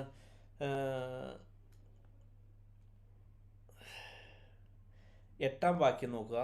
കർത്താവായ യഹോവേ, ഞാൻ അതിനെ അവകാശമാക്കും എന്നുള്ളത് എനിക്ക് എന്തോന്നിനാൽ അറിയാം എന്ന് അവൻ ചോദിച്ചു.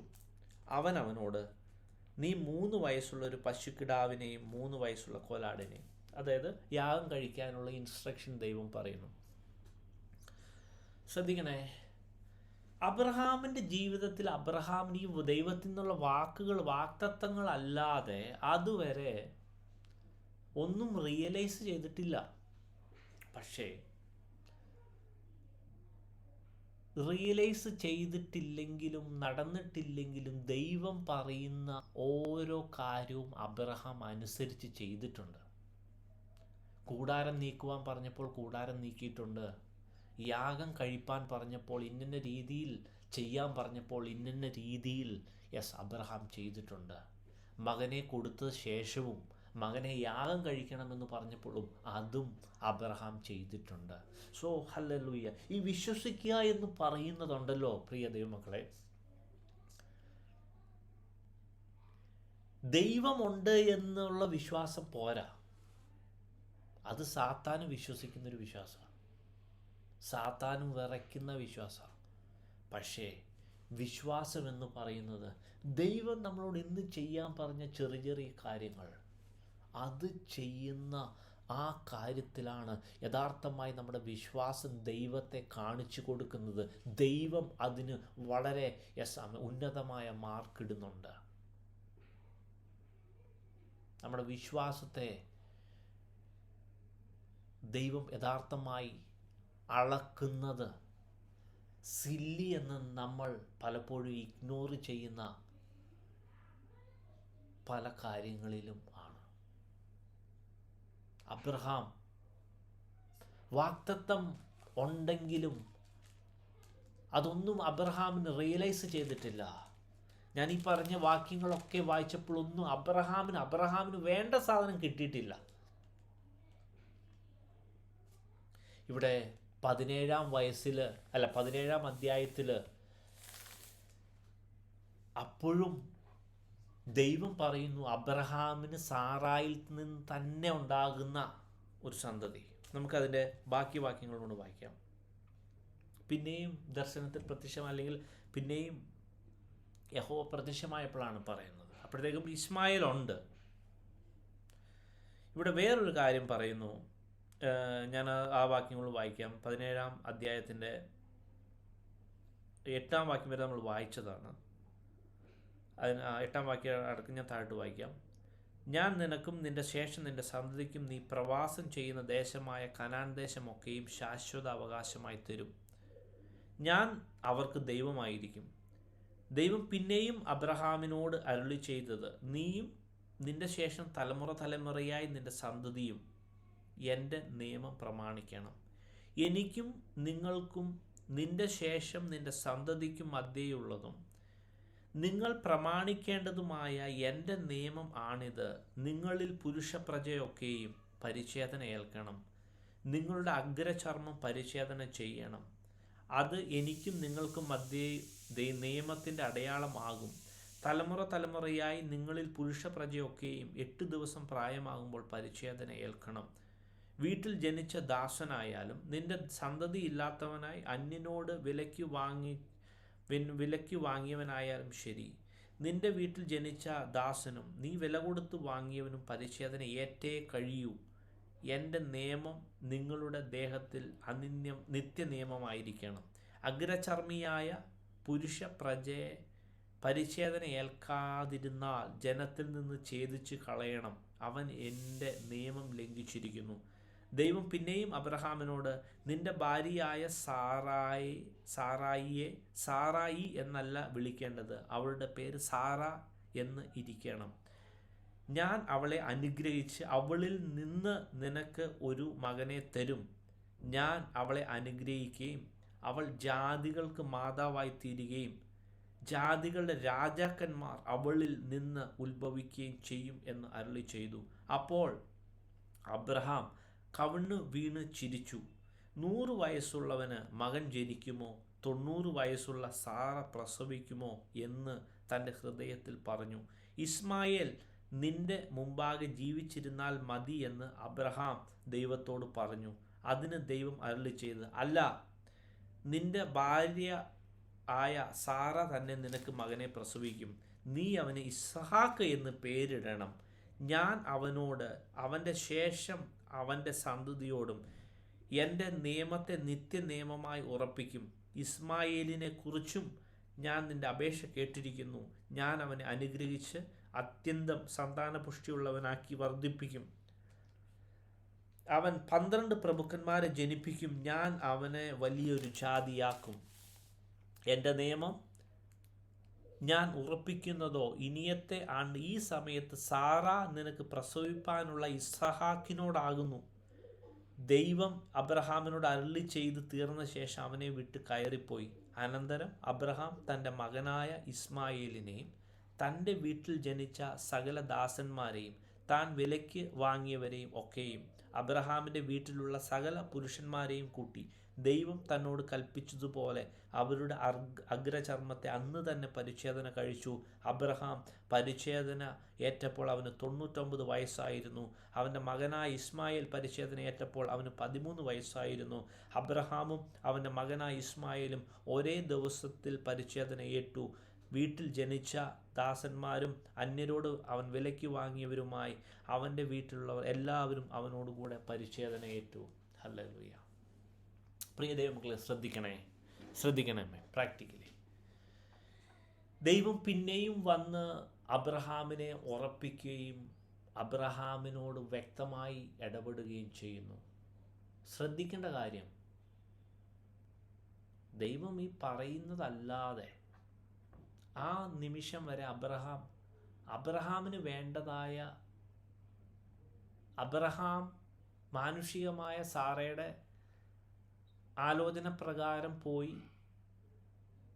ഇസ്മായേൽ എന്നുള്ള സന്തതി വന്നതല്ലാതെ ഈ ദൈവം പറഞ്ഞ വാഗ്ദത്തം അബ്രഹാമിന് കിട്ടിയിട്ടില്ല. പക്ഷേ ദൈവം പിന്നെയും വളരെ ഇമ്പോർട്ടൻ്റ് ആയ ഒരു കാര്യം ചെയ്യാൻ വേണ്ടി ദൈവം പറയുക, പരിച്ഛേദന എന്ന് പറയുമ്പോൾ അതത്ര സുഖമുള്ള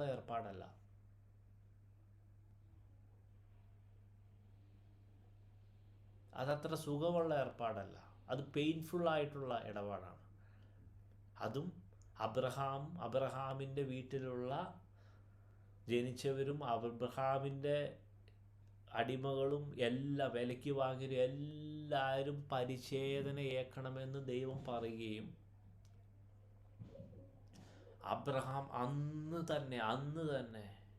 അതാണ് അബ്രഹാമിൻ്റെ ആ തീഷ്ണത, ദൈവത്തെ വിശ്വസിക്കുന്ന, ദൈവത്തെ ഫോളോ ചെയ്യുന്നതിൻ്റെ ആ ഒരു ഏറ്റവും വലിയ മാതൃക. ബിലീവ് എന്ന് പറയുമ്പോഴുണ്ടല്ലോ, പലപ്പോഴും ദൈവം നമ്മളോട് പറഞ്ഞിട്ട് നമുക്ക് ഇഷ്ടമുള്ളപ്പോൾ വീണ്ടും അല്ലെങ്കിൽ ഡിലേ ആയി എന്ന അങ്ങനെ ഒരു സംഭവം അല്ല അബ്രഹാമിൻ്റെ ജീവിതത്തിൽ നമ്മളെ പഠിപ്പിക്കുന്നത്, കാണുന്നത്. പകരം അന്ന് തന്നെ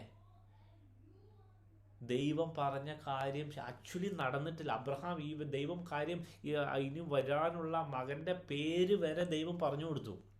പക്ഷേ പ്രാക്ടിക്കലി നമുക്ക് ചിന്തിക്കാം, അബ്രഹാം അത് കണ്ടിട്ടില്ല, അത് കിട്ടിയിട്ടില്ല, മകനെ കിട്ടിയിട്ടില്ല. അബ്രഹാം ഓൾറെഡി അബ്രഹാമിന് 99 വയസ്സുണ്ട്. അബ്രഹാം പറയും 100 വയസ്സുള്ള എനിക്ക് മകൻ ജനിക്കുമോ? 90 വയസ്സുള്ള സാറയ്ക്ക് കുട്ടി ഉണ്ടാകുമോ? പക്ഷേ പ്രിയ ദൈവമക്കളെ, വിശ്വാസം എന്ന് പറയുന്നത് ദൈവം ഉണ്ട് എന്നുള്ള വിശ്വാസം പോരാ. അതാണ് നിങ്ങൾ ധരിച്ചു വെച്ചിരിക്കുന്നത്. ഇന്ന് മുതൽ മാറ്റിക്കോ. ആ വിശ്വാസം സാത്താനും വിശ്വസിക്കുന്നുണ്ട്, വിറയ്ക്കുകയും ചെയ്യുന്നുണ്ട്. പക്ഷേ യഥാർത്ഥ വിശ്വാസം എന്ന് പറയുന്നത് ഇത് രക്ഷയ്ക്കും ശിക്ഷയ്ക്കും അതിനെ ഡിറ്റർമൈൻ ചെയ്യുന്ന ഫാക്ടറല്ല ഞാൻ ഈ വന്ന് പറയുന്നത്. If you really believe in God, what ever God say, just obey, just do it.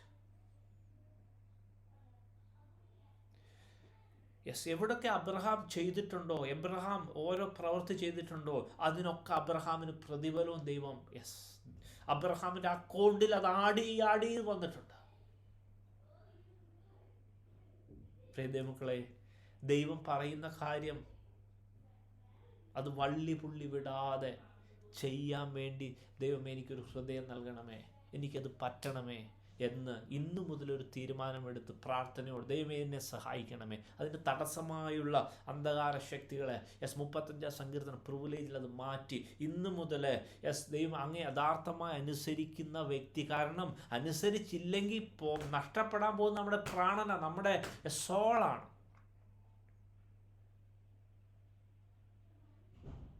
Abraham അന്ന് പരിച്ഛേദന ഏറ്റില്ലായിരുന്നെങ്കിലോ, ഈ ദൈവം പല കാര്യം പറയും, എന്നെ കൊണ്ടൊന്നും പറ്റില്ല എന്ന് പറഞ്ഞായിരുന്നെങ്കിൽ ഇതല്ലായിരുന്നു സ്റ്റോറി. അവിടെ കൂടാരം മാറ്റിയടിക്കാൻ പറഞ്ഞപ്പോൾ അത് ചെയ്തില്ലായിരുന്നെങ്കിൽ ഇതല്ലായിരുന്നു സ്റ്റോറി. പക്ഷേ വാഗ്ദത്തം ചെയ്ത ദൈവം വിശ്വസ്തനാവൻ അത് തക്ക സമയത്ത് നിവർത്തിച്ചിരിക്കും. സോ ഇന്ന് ദൈവം നമ്മളോട് പറയാനുള്ള ഏറ്റവും ഇമ്പോർട്ടൻ്റ് ആയ മോസ്റ്റ് എസെൻഷ്യൽ ഫാക്ടർ ഇതാണ്. പ്രിയ ദൈവമക്കളെ, വിശ്വസിക്കുക എന്ന് പറയുന്നത് ദൈവമുണ്ടെന്ന് വിശ്വസിച്ചാൽ പോരാ. അതാണ് നമ്മുടെ ആറ്റിറ്റ്യൂഡെങ്കിൽ, അതാണ് നമ്മുടെ അണ്ടർസ്റ്റാൻഡിങ് എങ്കിൽ ഇന്നത്തെ ഈ വചനം സീരിയസ് ആയിട്ട് ഏറ്റെടുക്കണം. ദൈവം പറയുന്ന ചെറുതും വലുതുമായ ഓരോ സമയത്ത് ഒരുപക്ഷെ വചനത്തിൽ കൂടെ പരിശുദ്ധാത്മാവ് ഇടപെടുമ്പോൾ ശക്തമായി ഇന്ന കാര്യം ചെയ്യണം, ഇന്നൊരു സംഭവം ചെയ്യണം എന്ന് പറയുമ്പോൾ അത് സമയത്ത് ഓരോ പ്രാവശ്യം ചെയ്യുമ്പോഴും നമ്മുടെ ഓരോ ആത്മീയ സ്റ്റാറ്റസ് മാറുകയാണ്. ആ ഒരു ഒബീഡിയൻസ് യഥാർത്ഥമായ വിശ്വാസമായും അത് ഇവഞ്ച്വലി അത് നിത്യജീവൻ്റെ ഒരു പാർട്ടായി അത് മാറുവാണ്. നമ്മളെ അപ്ലിഫ്റ്റ് ചെയ്യുന്ന ഒരു ലെവലിലോട്ട് മാറുവാണ്. അതിനെ ഇഗ്നോർ ചെയ്യുമ്പോൾ actually we are ignoring our eternal life. Whatever God say, just do it.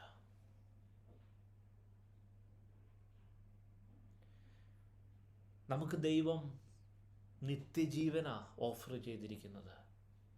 ഒരിക്കലും അതൊരു കണിയായി മാറുവാൻ ഇടവരുത്താതിരിക്കാൻ വേണ്ടി ഈ ഒരു വിശ്വാസത്തിൻ്റെ പാറ്റേൺ ഇന്ന് മുതലേ നമ്മുടെ ജീവിതത്തിൽ, എൻ്റെ ജീവിതത്തിൽ, ഇത് കേൾക്കുന്ന ഓരോ വ്യക്തി ജീവിതങ്ങളുടെയും ജീവിതത്തിൽ അത് ദൈവം പറയുന്നത് ചെറുതും വലുതുമായ കാര്യം അത് നിത്യജീവൻ്റെ കാര്യമാണെന്ന് ഏറ്റെടുത്ത്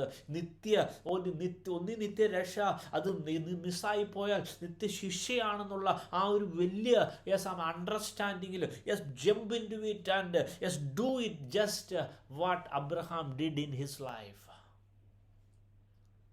അന്ന് തന്നെ പരിച്ഛേദന ഏറ്റു. അത്രയും വലിയ കാര്യമാണ്.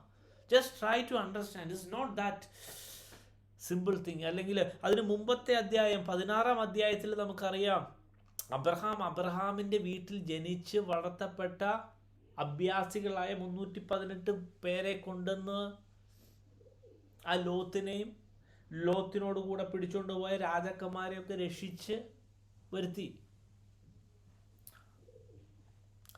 അത് അബ്രഹാമിൻ്റെ വീട്ടിൽ ജനിച്ച് വളർത്തപ്പെട്ട അഭ്യാസികളുടെ എണ്ണം മാത്രമാണ്. എൻ്റെ ഒരു അസംഷൻ ഒരു 10,000 ആൾക്കാരെങ്കിലും try to understand the practical thing. 10,000 ആൾക്കാരെങ്കിലും, ചിലപ്പോൾ ആണുങ്ങൾ തന്നെ അബ്രഹാമിൻ്റെ വീട്ടിലുണ്ടാവും. വീട്ടിൽ എന്ന് പറഞ്ഞാൽ ഓഫ് കോഴ്സ് എന്തോ ഒരു മൃഗസമ്പത്തുള്ള വ്യക്തി അബ്രഹാം. ഈ മൃഗങ്ങളൊക്കെ ഇടയന്മാരില്ലേ, അവർ പല സ്ഥലങ്ങളിലും ഹല്ലേലൂയ പല സ്ഥലങ്ങളിലും ആളുകളെ മേയ്ക്കാൻ വേണ്ടിയൊക്കെ പോയിരിക്കുമല്ലേ. ഓരോ ടീംസും ഓരോ അബ്രഹാമിൻ്റെ ഡിവിഷൻസും ഓരോ ആക്ടിവിറ്റിയിൽ ഏർപ്പെട്ടിരിക്കുകയല്ലേ. അപ്പോൾ അബ്രഹാം കൈകൊട്ടി വിളിക്കുക, സ്റ്റോപ്പ് എവരിതിങ്, കം. അബ്രഹാം ഉടനെ ആൾക്കാരെ അയച്ച് ദൈവവും അബ്രഹാമും തമ്മിലുള്ള കവനന്റ് ആണ്, പറഞ്ഞ സംഭാഷണമാണ്. ഒരുപക്ഷെ രാവിലെ ആയിരിക്കാം. immediately without seeing that actual result, but with faith Abraham did. Abraham വിളിക്കുക, എല്ലാ പരിപാടിയും നിർത്തിക്കോ. എല്ലാ ആണുങ്ങളും വാ.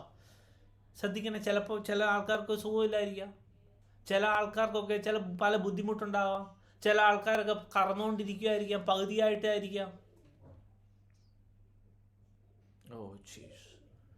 ചില ആൾക്കാരൊക്കെ ചില ഇമ്പോർട്ടൻ്റ് ആയിട്ടുള്ള കാര്യത്തിൽ ഇൻവോൾവ് ആയിരിക്കാം, കൃഷിയിൽ ഏർപ്പെട്ടുകൊണ്ടിരിക്കുകയായിരിക്കാം.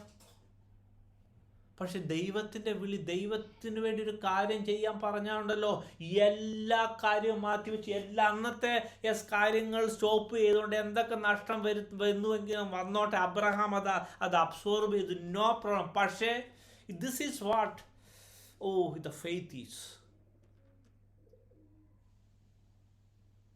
10,000 ആൾക്കാർ, പലർക്കും അവർക്ക് അവരുടെ കുടുംബമുണ്ടാവാം, ഈ ദാസന്മാർക്ക് അവരുടെ കുടുംബമുണ്ടാവും, അവർക്ക് മക്കളുടെ പക്ഷേ ഇവിടുത്തെ മുതലാളി അല്ലെങ്കിൽ ഇവിടുത്തെ അബ്രഹാം എല്ലാവരും വന്നേ പറ്റൂ. ഐദർ യു കം, അല്ലെങ്കിൽ നിങ്ങൾ മരിക്കണം. അതാണ് ദൈവത്തിൻ്റെ ഇത്. അല്ലെങ്കിൽ അബ്രഹാമായിട്ടൊരു ബന്ധവുമില്ല. പ്രിയ ദൈവമക്കളെ, വിശ്വാസം എന്ന് പറഞ്ഞാൽ ദൈവം ഒരു കാര്യം നമ്മളോട് ചെയ്യാൻ പറഞ്ഞാൽ ബാക്കി എല്ലാം മാറ്റിവെച്ച്, what ever B the urgency, whatever be the complicancy of the things that we are involved in, പക്ഷേ ദൈവം എന്തെങ്കിലും പറഞ്ഞാൽ jump into it with all your strength and all your attention. Just അത് obey ചെയ്യാൻ, whatever be the task, അത് obey ചെയ്യാൻ എല്ലാം മാറ്റിവെച്ച്, this is what the faith is. പരിശുദ്ധാത്മാവ് എന്നെ ഇത് പഠിപ്പിച്ച ഒരു കാര്യമാണ്. യേശുവിനെ വിശ്വസിക്കുക, കോർണർ സ്റ്റോണിനെ വിശ്വസിക്കുക എന്ന് പറയുന്നത് കേവലം യേശു ഉണ്ട് എന്നുള്ള വിശ്വാസം അല്ല. അത് ഇന്നും അത് മാറ്റിക്കുക. അത് സാത്താൻ വിശ്വസിക്കുന്ന വിശ്വാസം is not enough for you to save your soul. ഇന്ന് യെസ് ഗോഡ്, ഹല്ലേലൂയ, ഇന്ന് മുതൽ ദൈവം പറയുന്ന ചെറുതും വലുതുമായ എല്ലാ കാര്യവും അതിനകത്ത് മൊത്തം എല്ലാ ഇൻവോൾവ്മെൻ്റ് നമ്മുടെ എല്ലാ ഇൻവോൾവ്മെൻ്റ് ഇട്ട് അബ്രഹാം എന്ത് നമ്മളെ പഠിപ്പിച്ചോ കാണിച്ചു തന്നോ ആ ഒരു വിശ്വാസമാ യഥാർത്ഥമായ രക്ഷയിലേക്കുള്ളൊരു വിശ്വാസം. Hallelujah. This is what faith is. അങ്ങനെ ചെയ്യുന്ന ഓരോ സ്റ്റെപ്പിൽ കൂടെ കയറിയാണ് നമ്മൾ നമ്മുടെ നിത്യ രാജാവിനെ, നിത്യ മണവാളനെ നമ്മൾ കാണുന്നത്. ഹല്ലേലൂയ. ആ പോക്കിലുണ്ടല്ലോ ദൈവം എന്തൊക്കെ ഓഫർ ചെയ്തിട്ടുണ്ടോ, എന്തൊക്കെ ഭൗതികമായ ആത്മീയമായ എന്തൊക്കെ ടാസ്ക്, എർഗോൺ, വാട്ട് എവർ ഇറ്റ് ഈസ്, എല്ലാം ഫുൾഫില്ലായി തന്നെ നമ്മുടെ ജീവിതത്തിൽ സംഭവിച്ചിരിക്കും. ഹല്ലേലൂയ. ഇന്ന് മുതൽ ദൈവം രോഗസൗഖ്യം ഓഫർ ചെയ്തിട്ടുണ്ടോ? It will happen. But look into the very minimum level of faith that you need to show to God that you are trusting Him by proper obedience. Oh, hallelujah. എങ്ങനെയാണ് അവർക്ക് നഷ്ടപ്പെട്ടു പോയത്? ഇവിടെ പത്രോസിൻ്റെ ആ ലേഖനത്തിൽ നമ്മൾ കാണുന്നത്, പത്രോസിൻ്റെ ലേഖനത്തിൽ 1 പത്രോസ് 2-ാം അധ്യായത്തിൽ നമ്മൾ വായിച്ചുവല്ലോ.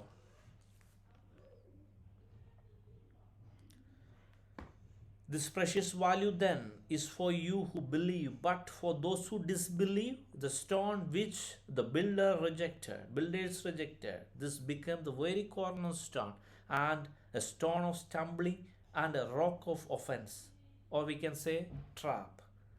For they stumble because they are disobedient to the word, and to this they were also appointed. This doom they were also appointed. Amen. അപ്പോൾ ദൈവത്തെ ഡിസൊബേ ചെയ്യുന്ന, whether it is big or small, ദൈവം പറഞ്ഞാണ് അത് ചെയ്യാതിരുന്നത്. It is very dangerous, and we are risking our life, our eternal life, our all promises and our eternal life. ഇപ്പോൾ നമുക്ക് പ്രാർത്ഥിക്കാം. എൻ്റെ ജീവിതത്തിൽ ഒത്തിരി ഇതുപോലത്തെ മിസ്റ്റേക്കുകൾ പറ്റിയിട്ടുണ്ട്. I was not that aware, but now we are aware. So we need to ask for forgiveness. We need to ask for His kindness. And from today onwards, we should be so diligent in obeying, in showing obedience, the perfect obedience, in order to attain eternal life. It is not about, we just believe that, Jesus is our Lord and Savior. No. But whatever Jesus say, whatever word of God say, whatever, God really instructed us to do, We need to follow it without fail. We need to, yes, ആ Abraham കാണിച്ച pattern, ആ ഒരു രീതി തന്നെ നമ്മൾ അത് follow ചെയ്യേണ്ടതുണ്ട്. സ്വർഗീയ പിതാവേപ്പാ, ഇന്ന് ഞങ്ങളോട് കരുണ കാണിക്കണമേ, അടിയനോട് ക്ഷമിക്കണമേ യേശുവേ. സ്വർഗീയ പിതാവേ, എൻ്റെ ജീവിതത്തിൽ അങ്ങ് ചെയ്യാൻ പറഞ്ഞ പല കാര്യങ്ങളും ചെയ്യാതിരുന്നിട്ടുണ്ട്. ഞാൻ എൻ്റെ തെറ്റ് സമ്മതിക്കുന്നു, ഞാൻ എൻ്റെ പാപം സമ്മതിക്കുന്നു. എൻ്റെ പാപങ്ങൾ യേശുവെ ക്ഷമിക്കണമേ. എൻ്റെ പാപങ്ങൾ, അതുമായി എടുത്ത സാത്താന്യ ട്രാപ്പുകൾ, അഡ്വാൻസ്മെൻറ്റുകൾ ദൈവമേ എൻ്റെ ജീവിതത്തിൽ മാറ്റണമേ. യേശുവപ്പാ, എന്നോട് ക്ഷമിക്കണം. ഞാൻ തെറ്റ് ചെയ്തു പോയി, എൻ്റെ ജീവിതത്തിൽ തെറ്റ് വന്നു പോയി, അങ്ങേ അനുസരിക്കുന്ന കാര്യത്തിൽ തെറ്റ് വന്നു പോയി.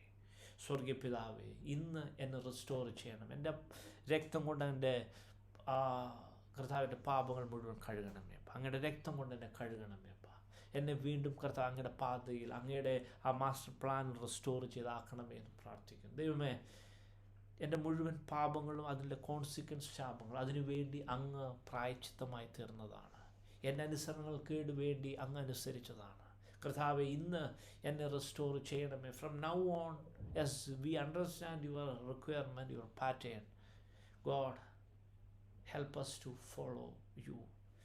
അങ്ങ് പറഞ്ഞ ഓരോ കാര്യങ്ങളും അതേപടി ചെയ്യുവാൻ ഇന്നു മുതൽ ഞങ്ങളെ സഹായിക്കണം. ഈ വചനം കേൾക്കുന്ന ഓരോ വ്യക്തി ജീവിതങ്ങളെ സഹായിക്കണമെന്ന് പ്രാർത്ഥിക്കുന്നപ്പാ.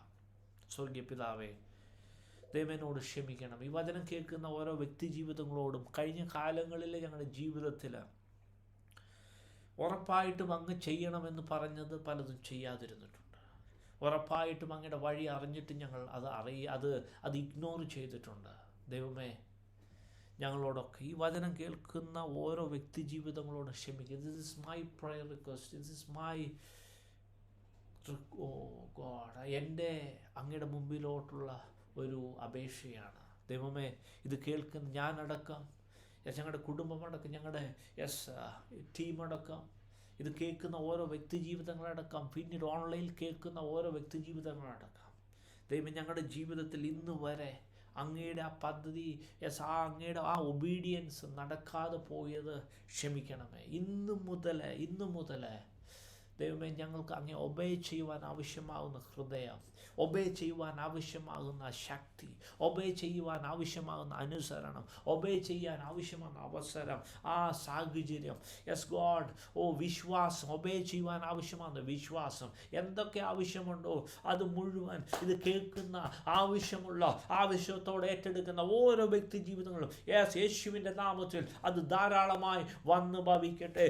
ഇന്ന് മുതൽ ഞങ്ങൾ ആമേൻ, ഹല്ലേലൂയ, ഇന്ന് മുതൽ ഞാൻ അങ്ങയെ ഹല്ലേലൂയ ഒബേ ചെയ്യും, അങ്ങനെ സഹായിക്കും ആ കാര്യത്തിന്. സ്വർഗീയ പിതാവേ, ഹല്ലേലൂയ, അവിടുന്ന് ഞങ്ങളെ സഹായിക്കണമേ, അവിടുന്ന് ഞങ്ങളോട് കൂടെ ഇരിക്കണമേ, അവിടുന്ന് ഞങ്ങളെ ബലപ്പെടുത്തണമേ എന്ന് പ്രാർത്ഥിക്കുന്നു. കർത്താവേ, ഹല്ലേലൂയ, അങ്ങ് ഹല്ലേലൂയ ഞങ്ങളുടെ രക്ഷ, ഞങ്ങൾ അപ്പം ഇന്ന് മുതൽ ഒബേ ചെയ്ത് അങ്ങ് വിശ്വസിച്ച് ഹല്ലേലൂയ അനുഗ്രഹം പ്രാപിപ്പാൻ, ആമേൻ, രക്ഷ പ്രാപിപ്പാൻ, ഹല്ലേലൂയ, ഇന്ന് മുതൽ ഞങ്ങൾക്ക് ഞങ്ങൾ ഒരു കാരണം ലജ്ജിക്കാതെ അങ്ങയിൽ നിന്ന് നല്ലത് പ്രാപിക്കുന്നവരായി ഇന്ന് മുതൽ ഞങ്ങൾ ആയിത്തീരുന്നതിനായി സ്തോത്രം. ഇന്ന് മുതൽ അടിയനെ ആക്കണമേ, അടിയൻ്റെ ടീമിനെ ആക്കണമേ എന്ന് പ്രാർത്ഥിക്കുന്നു. കർത്താവെ, സഹായിക്കണമേ. അവിടുന്ന് അങ്ങനെ ചെയ്തതിനായി സ്തോത്രം. അവിടുന്ന് ഞങ്ങളുടെ പ്രാർത്ഥന കേട്ടതിനായി സ്തോത്രം. എല്ലാ യേശുവിനകത്ത് പ്രാർത്ഥന ഏതോ ഒന്ന് കേട്ട് ഉത്തരം അരുൾമാറാകണമേ. ആമേൻ.